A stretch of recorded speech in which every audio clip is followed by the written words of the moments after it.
Welcome to AUA Leadership in Business, an official podcast of the American Urological Association. Welcome to the AUA Leadership in Business podcast, where urologic professionals experience the practical application of business acumen essential for success in today's dynamic professional landscape. I'm Dr. Jennifer Miles Thomas, and in today's episode, we will discuss understanding and aligning physician goals with health system priorities. Joining me today for this discussion is Don Taylor. Don is the director of the Alliance for Physician Leadership and professor of practice at the University of Texas at Dallas. He leads one of the top physician MBA and leadership programs in the nation. Welcome. Thank you. Glad to be here today. And this discussion is sorely needed. I mean, there's a lot going on in the world right now. So why are we discussing this now? Well, first of all, just read the papers, walk into a waiting room. Just even in our classroom, I'm beginning to observe a greater discontent with the way our healthcare system functions today, particularly from the physician perspective, which, historically has not been really voiced. And I believe physicians now are becoming much more expressive and a little more engaged, or let me just say, they desire to be more engaged. But I'm not so sure they know exactly how to do that yet. And that's one of the things we try to help them with. And it's I hope, some of the discussion we have today. That makes sense. So can you go into that a little bit more? So the desire to be engaged, it's a lot of our training, we don't really know how to communicate in different ways. So can you tell me about why are there the gaps? Are we just not trained in medical school? Are we just too busy? Can you kind of give me a little bit more insight?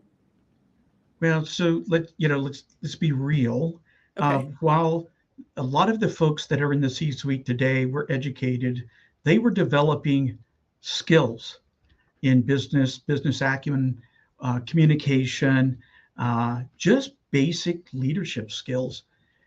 While physicians were still focused on clinical development and clinical expertise, and sometimes that goes many, many years. However, here they both end up in the industry and then develop in the industry. And the C-suite typical staff tend to have gained experiences, they have growth, and they really see sort of how the business process of healthcare operates. Physicians, on the other hand, most of the time stay narrow in their clinical space, usually for a decade to maybe 15 to 20 years. But the expectation is, because of their academic credentials, they obviously know how to lead, right? They obviously know how this place works. They don't. But yet they're not eager to admit that. And so we try to have them sort of self-discover that gap in knowledge and experience to help them move into a different dialogue to change the direction of the organization. Well, that makes sense. I mean, if we're going to be very transparent, a lot of times this is their first real job, right? Especially when you come out of residency and fellowship. Sometimes people have had previous experience working in private sectors before they went to medical school, but usually it's a straight shot, and this is all you've done. And so I completely agree with you with leadership is something that's taught. And we usually lead by authority because of the position we're in. We haven't really learned to lead by influence. So when we're put into these group settings, when we're no longer the expert, sometimes it is a little bit challenging to communicate. So how do we bridge that? What does a C-suite even care about when we're having those conversations? Well, let's start with just basic understanding of how healthcare works. Healthcare has become more. Now, I'm a big believer in the clinical space. Trust me, I believe healthcare is centered either in the exam room or the OR. And that's it. To me, that everything else is overhead in my mind. And I am uniquely passionate about the physician's perspective in healthcare, even though I'm not a physician myself. But I'm an enthusiast. Let me just say that. And at times, I go, why do I do this? But I uniquely observe their behaviors and personalities because I've worked around them and with them for 45 years. And my closest friends, ironically, all have been physicians. It's just the world I kind of lived in for so long. So let's start with the C-suite has unique challenges. They're about surviving today. Surviving is a massive priority and challenge in the health system today. And, and survival is financial solvency. It's sort of staying ahead of some of the ever-changing policies or rules. It's competing in the market space that you're in. It's understanding the sort of never-ending and rapid moments of change, policies of change, health plans, payer issues, and then not to mention just the patients themselves. Physicians, on the other hand, are really interested in care. They're really focused on care, what occurs with the patient, that healing element inside those settings we previously described.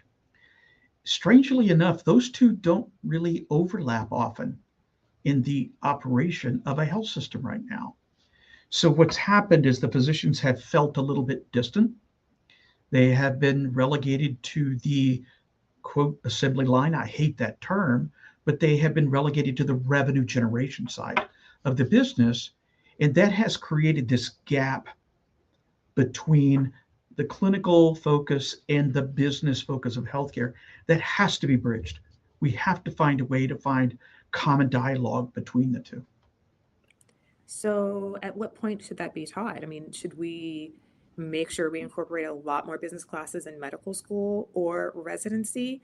And then what are your thoughts about, yeah, that gap is present, but should the physician think about the financial implications of their care? Or should it, I mean, I personally feel that we can separate the two, the business side from the clinical side, and make sure that we're continuing to be altruistic. But is that a common thought, or should it be completely separate and should even be on our radar? Wow. So let's break down the first part to Okay. what and when should that be relevant.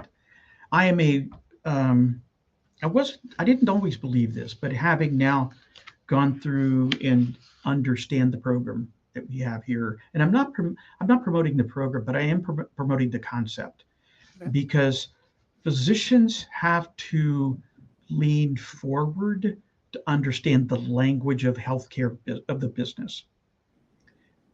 And part of that is not just the business, is also developing leadership skills that allow them to not only communicate but effectively lead something other than their own immediate care team. And that is a challenge. So let me start back. A physician, invests a lot of their life, time, money into a clinical education. I do not believe that should be conflicted with an MBA or business education at med school. I don't. If anything, if any leadership is to be taught in med school, it should be how to lead yourself, how to create your own balance in life, how to find a healing within your own mind while you're being challenged with all these other demands during that clinical education process. But I don't think you should be conflicted with business because too often I see young physicians who want to do it all fast, start building, they graduate, they start in their clinical practice. And if they have an MBA, they're expected to take on more roles. And they're not ready for that. They just don't have enough life and experiences yet to sort of manifest that and really work on it. So my first recommendation, work on your clinical skills because that will be foundational to everything you do the rest of your life. And that usually takes a decade or more. Really focus on that. Lead in clinical settings, lead in quality initiatives, lead in safety, lead in the clinical area of where you are, connect and create a community within your clinical expertise. Then at about the 10 to 15 year mark, you go, wow, now they're asking me to do these other things. Well, that's the time to begin to look at programs. And I'm telling you, in an online, here's the other part. Too many programs today are online only. Don't do that. You need a community. You need a community. And our program is hybrid with residential classes because the doctor's break rooms are gone. When you have a tough day, who do you call? You just, your peers don't want to hear it. You don't have time at work any longer. Your family don't bring it home. Your boss says, not here. And it's just inappropriate with subordinates. So where do you go? Well, you need peers. And you need people who will listen, truly listen, and become empathetic to your needs and understanding. But it's just maybe just a sounding board. So our program here creates a community. And that's what I think is the most important part. The other part is when we bring a case study, we teach it's very adult learning. We do case-based studies. We do very relevant issues in healthcare. And when you talk about these things, if you've had a little experience, it really locks in better. It galvanizes because you've got a story, you've got scars, you've got some history that you go, oh my gosh, I remember when that happened to me. And you could actually share the story with the room in a transparent place. That's when the learning, I think, really sort of manifests itself into your psyche, and you begin to develop real leadership. You still have your clinical skills and foundation, but you begin to see these other skills needed that are frankly needed across healthcare today. Because what you don't have is the C-suite doesn't have the clinical skills. They don't have that. You need it. But you have to prepare yourself to enter the C-suite outside the white coat. You can't wear the white coat in the C-suite. You're not there for your clinical expertise. You're there now for your leadership and your healthcare expertise. And I think that's the challenge, because this is really the first time when someone's at that point in their career, 10 to 15 years out, they have, quote unquote, mastered the clinical acumen because they've been doing it consistently. And now they're put into this other role where they frankly have no experience whatsoever. And they're frequently looked at by their peers as, you are now in the system, you're supposed to create change. But there's always this like significant misalignment between what the C-suite wants, what the hospital system wants, and then what the patients may or may not need, or what the physicians may or may not need. So how do we bridge that gap? How do we have those discussions? Well, so let me start with one big thing. I don't believe healthcare will change for the positive until physicians take the lead. That's just my view. Okay. The system today that has authority in healthcare today are very comfortable with the way it is. I don't know how else to say it. There's a lot of money to be made at the top. There's a lot of incentives to keep it as it is. The payers have a lot of authority. Pharma has a lot of authority, and all of them have a lot of revenue. So the business is really quite uniquely profitable, but it's still not a perfect business by any means, because we've adapted it so much that we're not even sure that the patients are our customers any longer. Right. Their payers become our customers. Right. The patients are just the means by which the money transfers. And physicians are in a position to understand the needs of that patient, but there's not a mechanism to elevate that in the system and satisfy what I call the margin needs of the overall system itself. And which brings another point of discussion is what's margin? I hear the line all the time. I just heard it at a conference Friday. No margin, no mission. Well, I had to speak up when it was my turn, and I said, well, define to me a fair margin. Because it's not maximizing profit, it's optimizing profit, given we care for the community within which we live. And I think everyone in healthcare can make a very decent living and still heal patients. We just have to figure out what that balance is. So to do that, I believe physicians need to, at the right time, step up, and they need to move into that system, bridging the gap between the profit motive. And by the way, and there's a lot of pressures, and I don't want to belittle everyone in the healthcare leadership roles, because I know many who are wonderful. But I'm going to say, in general, the stereotype is that the system is really built for maximizing money in the business side. And on the political agenda, no matter, I don't care, right or left, it's maximizing influence over voters. because if you stay sick, I could influence your vote by threatening healthcare. I don't see incentives to fix anything, either politically or in the business side or privately. That's my concern. Right. So, I mean, I think that's our concern also as physicians.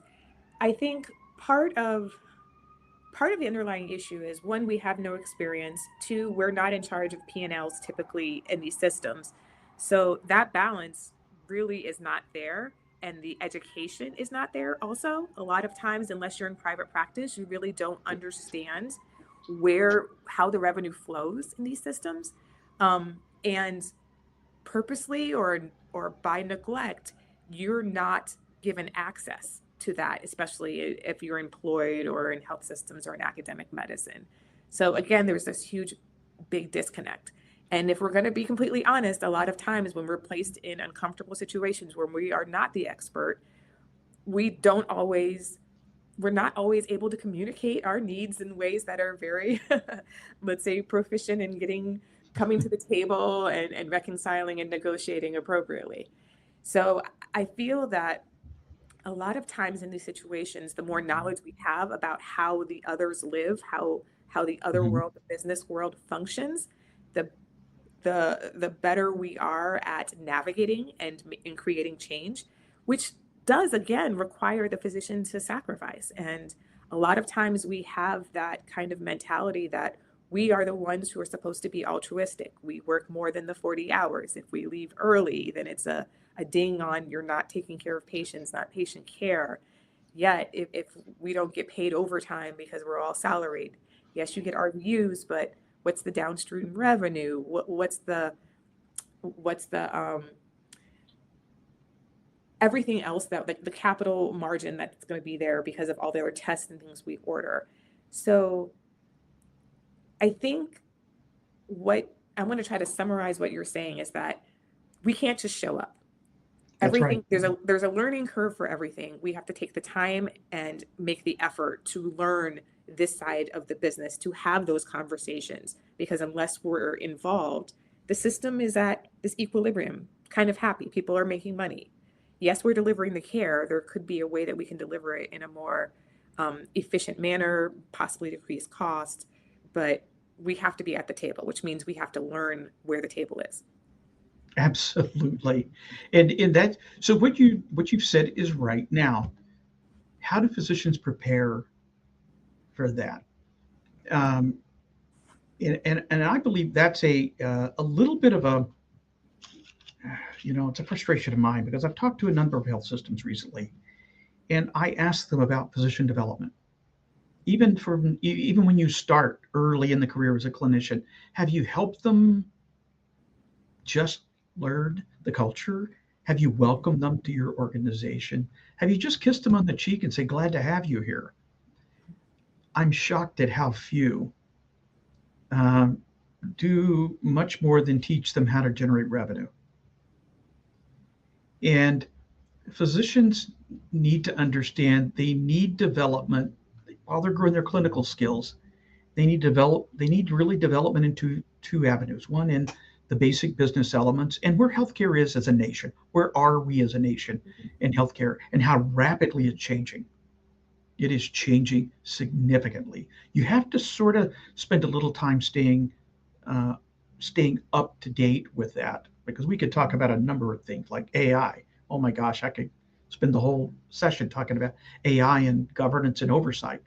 The other part is physicians need to understand they need to invest some time in developing themselves, finding life balance, getting their priorities right, taking care of their physical health, taking care of their emotional health, reading, meditating, whatever you need to do. Understand though how you lead. What is your voice like? Are you comfortable communicating with housekeeping staff? Can you do that and carry a conversation at their level? Well, if you can't, you probably need to learn how to do that because listening to them is how you're going to develop leadership skills. Observing more, walking around. How often do you leave your department, for goodness sake? Have you even talked to a primary care doctor, if you're a specialist, about what their day's like? because that begins to build these bridges that become strong connections with a healthy culture and a healthy organization. Once you do that for a while and you begin to develop and invest in yourself in time and learning, and you have a network of people that you communicate with and trust, you'll be perceived as something more than your specialty. Now, remember, physicians, by the way, are very comfortable in their specialty. The silos are pretty rigid inside your specific discipline. And to reach outside of those is very uncomfortable. We need to help you do that. And because, like you're in our program, for instance, we do the finance class. One of the homework assignments is you're required to go interview the CFO. We give you the questions to ask. How many docs just walk over and talk to the CFO? Hardly any. Yeah. And so we really push you into these spaces, and physicians need to learn how to do that themselves. Because once you sort of get this sort of broad-based exposure to the system, you'll understand what logistics is like, what supply chains like, what finance is like, what revenue is like, what's going on with the ancillaries and the labs, how are they working, what's going on in the IT and tech world. And by the way, how does the board relate to what we do? Is the board great? Are they engaged? Are they not engaged? What's the nursing community like? They do a massive amount of investment in nursing and development from day one. Mm-hmm. They have a very rigid pipeline. Physicians need to do that regardless of specialty. And the systems need to invest in that early on. But I would say that that's a bit of a challenge. I mean, we're tired, we're exhausted. We've I spent know 20 that. years training to do this one job, and now we're looking outside and saying, "Hey, there's actually 4 different jobs we need to do, and some of them we have no idea how to do them, and we have to start all over again at the bottom." Yeah, that's frustrating because what did they do the minute you get your wheels start shaking and you go, you know what, I just, it's too much. They give you another title. Yeah. And they start giving you these titles and go, oh, we're these. No, don't give me more work. Don't give me more responsibility. Give me time. And then the physician, needs to understand, I need to invest that time in me. I need to invest that time in resetting my purpose. And too often physicians start to lose sight of that original purpose. And that's where the conflict becomes very, I say, very abrupt, very loud, Mm-hmm. because a C-suite person typically doesn't have that same rich sense of service that physicians do. And when their world gets a little wonky, it's not as profound. When physicians get burned out, it's really significant because it like touches your core, because you're not able to care for people as you had hoped, as you had been trained to do, as you've been promised you could do. Remember, you're taught, oh yeah, you'll go change the world. You're going to be, you're going to heal the planet. And you come out of there fired up and ready to do it. And you go, wow, this wasn't what I thought it was going to be. And so there's lots of options for this. So even when I was the CEO early in my career in a small hospital, outside of the normal governance of the hospital, I created a physicians advisory board. Mm-hmm. And I had pizza with them every Wednesday night. Maybe not every Wednesday night, usually every other. But you know what? They all sat around the table and we just talked. And the physicians could talk to me directly, bypass, and nobody else was allowed in the room. Mm-hmm. And any initiatives that we planned to do in the organization, the physicians had the ability to stop it individually with just talking to me. All it took was one of them to come in and say, I'm uncomfortable with this, or we'd stop it. They had a lot of power, but I gave it to them. Right. And that became a trusted dialogue that changed the entire culture of the organization. Because in exchange for that, I said, nothing is more important in this place than patient care. Nothing. No committees will occur during clinic hours. No meetings will occur except for before lunch or after work. You can't cancel appointments. They're contracts with the patient. We prioritize patient care. If you work with me on that, we'll get along fine. It was amazing how the culture shifted. And we had magnificent collaboration with primary care and the specialties. So, but you have to, you have to have leadership who's willing to say, let's fix this. Let's create a common purpose that we both can aspire to achieve. But you got to build that bridge. And right now we don't have many bridges. Right. Well, I also think all leadership doesn't have the same insight into longevity of the system, of the ecosystem of healthcare. And I would also say that I would say some of the challenges that physicians face in spending time either learning about business or on themselves is, how are physicians paid? It's very, very clear a lot of times in health systems, people who are in these positions, they're there for 2 to 3 years and then jump to the next level, the next institution. Physicians don't exactly have that same mentality of switching roles frequently, because we do have the commitment to the patient and our community and our families. But also, if you're paid on RVUs or collections, who's going to pay for that time? Are you willing to take a salary hit to go Yeah. do an MBA, to spend time thinking about what the strategy should be, how things should be changed? How do Right. we reconcile that? Well, yeah, I think it's even further complicated than that with non-competes, because all of a sudden, if you leave, you have to disrupt your life. And I'm going, to me that's just unfair. To me, I don't like that, because I think, I don't want to force people to stay. I want people who choose to stay. Hmm.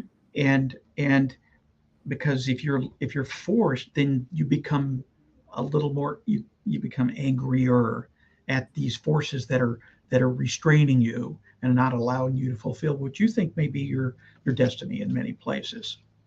So um, that is going to be a challenge, because I think physicians need to have the ability to understand, first, it won't change unless there's a common voice amongst doctors to change it. And that's what I'm all about. I want docs to have a voice, regardless of specialty, because not just urology is not the only one affected by this. Right. It's across the system. Yours is a little more complicated because you're a referral-based business, and you count on a lot of other specialties to create a pipeline to you. And your job is wonderfully rewarding. It really is.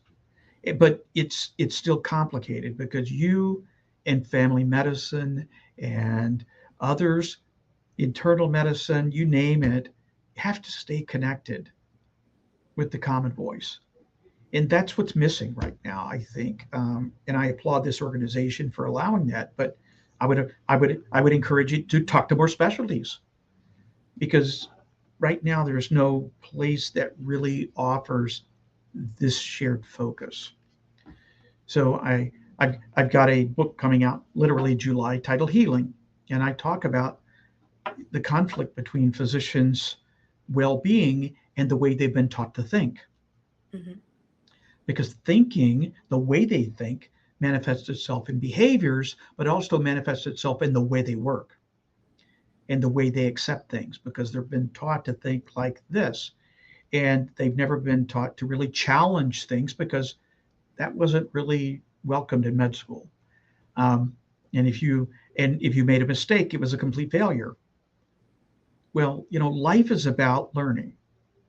And I just read an interesting article today that the fear of AI is that we're going to discourage humans from making mistakes, Mm. which is the basis of our own self-fulfillment and accomplishment. Hmm. And the expectation is going to be, well, everybody knows everything. So what will AI do to us? What will it do to clinical care? And it's moving way too fast. So I'm a little Bracing alarmed yourself. by how fast it's moving. And it may not be moving into your clinical world quickly, but it's moved into the financial and revenue side instantly, Right. because people can use it to create a better margin. And I'm concerned about that because there are lives involved in this, not only staff and physicians, but patients' lives involved. And I'm a big champion of transparency and full disclosure, um, because you have to be. And docs have this magnificent gift to share. They really do. But I think they can share it on a bigger stage if they understand how to prepare for that. Right. Which I think will take effort. And as you said, we need to move out of our silos. We need to communicate with others that are different, that have different perspectives. Yep. Um, and we need to learn how to lead outside of the operating room. Absolutely. And you do that not only by voice, but you do it by observation. Hmm. One of the biggest lessons I ever learned when I was working in North Chicago, up near, and I was in the VA hospital in North Chicago, was the deputy director there. And before anybody knew me, I worked a day as an inpatient housekeeper in the uniform, working in the inpatient unit as a housekeeper. You would not believe what I learned that day. It was really magnificent. Ray was my boss. He knew who I was, but nobody else in the unit did. I go to the executive meeting in the morning, the openers, and and strangely enough, the executive team goes, "What are you up to today?" And I said, "I'm going to school. I'm going to learn." And they go, "Well, it looks a little ridiculous." And I said, "No, this is the way you learn things." I walked down the hall, and for the first time in over 30 years of healthcare, no one made eye contact with me or said good morning. Yeah. For the first time in my career, I go to the unit and I discover things like, oh, we only buy one size of gloves because it's cheaper. We buy cheap floor wax so he can wax the floor 3 times rather than buying good wax, he waxes it once. I learned the staff, um, the immediate staff there. I saw one of the staff members throw trash on the floor and then tell me to go pick it up for them. Oh, It was just amazing what I observed uh, in that daily activity. And I asked Ray, I said, why do how do you do this? He said, I've been here 9 years, rides a bicycle to work, never missed a day. And I said, he goes, I'm here to serve my brother, and I love my veterans. Well, I took away from that this huge commitment of an individual who thought he was part of a team that the team didn't recognize. And I was heartbroken by that. Heartbroken. And I go, how often does that happen today in our healthcare systems? I talk about it with COVID, when we went through COVID and we celebrated all of the, frontline workers and first responders. And so when I teach leadership, I ask, how many of you here can name me a housekeeper, respiratory therapy tech, or a diet tech who died of COVID that you know their name? Nobody. They know nurses, they know doctors. But I said, they all put their lives at risk. Why do we not recognize them as a key element of care? And I said, that's where we have to start. And physicians need to lead that too. They really need to lead that. And I know it's hard because it's not the way they were trained. right. But we have to make that pivot. We have to. Or we're not going to get this better, because once that voice, that unified voice happens, it gets loud Hmm. and it gets louder. And then senior leadership has to adapt to that. They have to. So, the other part of this is, to me, the bridge is, what's our strategy? Do we develop a strategy that actually aligns us?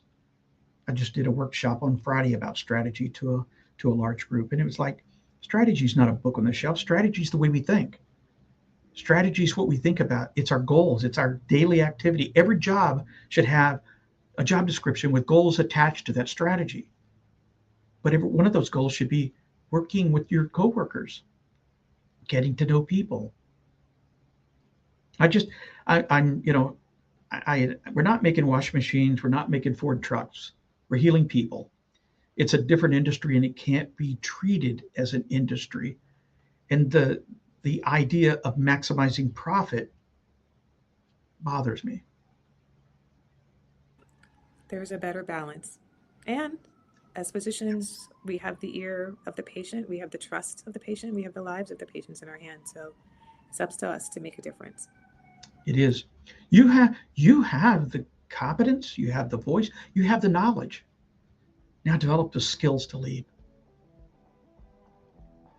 Well, thank you very much. Well, thank you, Mr. Taylor, for sharing your time and Thank expertise you. with us today. And thank you to our audience for joining us today on the AUA Leadership and Business Podcast. Until next time, continue to learn, lead, and excel. Thank you.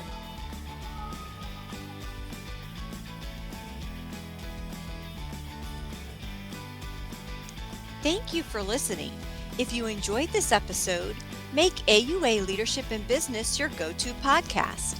Subscribe today by searching AUA Leadership in Business on your favorite podcast app and enhance your leadership and business education needs.